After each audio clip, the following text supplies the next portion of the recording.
2/2/2024 દિને ગઈકાલ જે ચીખલી તાલુકાના ઘેજ ગામનો એક ઈસમ આદિવાસી સમાજ માટે કેટલીક નીચ માનસિકતા ધરાવે છે કે તમે આવ્યા તો મર્ડર કરી નાખીશ અને આદિવાસી ઢોર ચારો અને એકદમ નીચ કક્ષાની વાતો કરવામાં આવતી હોય છે।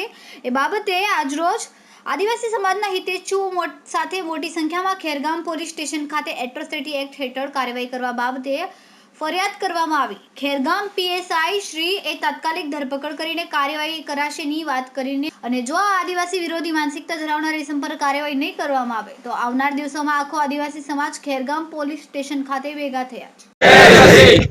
હવે આપણા સમાજના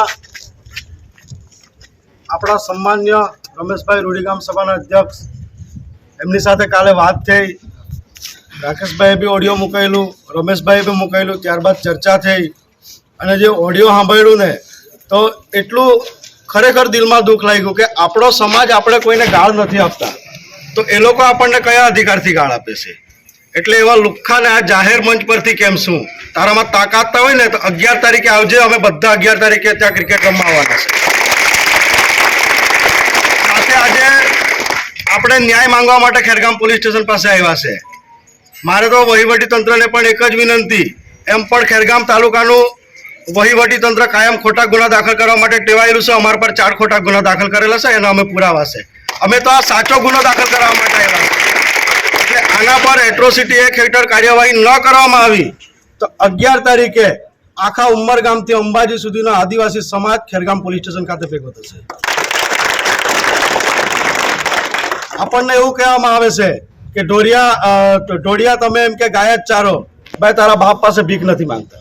અમે આ દેશના માલિક છે અને આ જે પણ સરકારી જગ્યા છે એ આદિવાસી સમાજની છે। 5મી અનુસૂચિ વિસ્તારમાં આવતી જો જમીન સરકારી है वो जमीन हमारी है એ પહેલા કાન ફાડીને સાંભળી લે, કારણ કે અમે કોઈથી ડરવાવાળા નહીં મળે।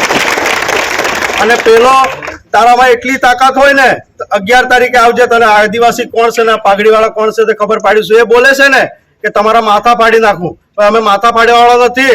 અમે સંવિધાનમાં માનીએ છીએ, કાયદો અને વ્યવસ્થા જાળવવામાં માનીએ છીએ। અમને સંવિધાનિક લડાઈ લડતા પણ આવડે છે અને સમય આવે બિરસા મુંડા અને ભગતસિંહ બનતા પણ આવડે છે। વાત સાંભળી લેજે।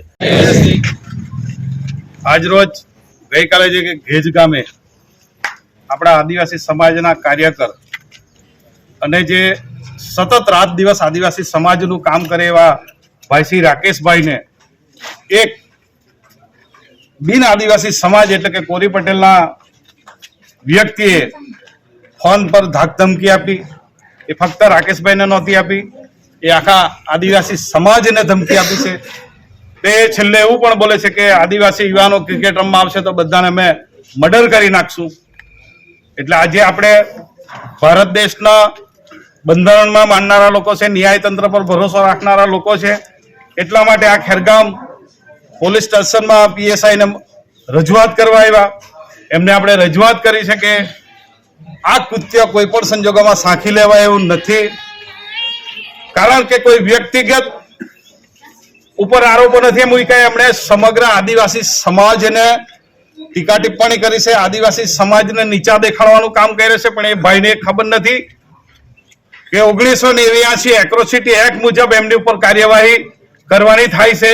પોલીસ અધિકારી એ એમની રીતે ટેકનિકલ બાબતો એમણે બતાવી છે। એમણે એવું કીધું છે કે એમનું કોલ રેકોર્ડિંગ એ જ છે કે બીજા છે અમારે વેરીફાઈ કરવું, કઈ નહીં, તમને અમે સમય આપીએ છીએ।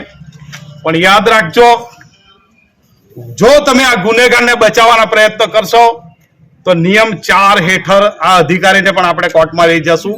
આ સંવિધાનની તાકાત। એટલે જો આરોપીને બચાવવાનું પોલીસ તંત્ર પ્રયાસ કરશે તો પોલીસ તંત્રને કોર્ટમાં ઉભું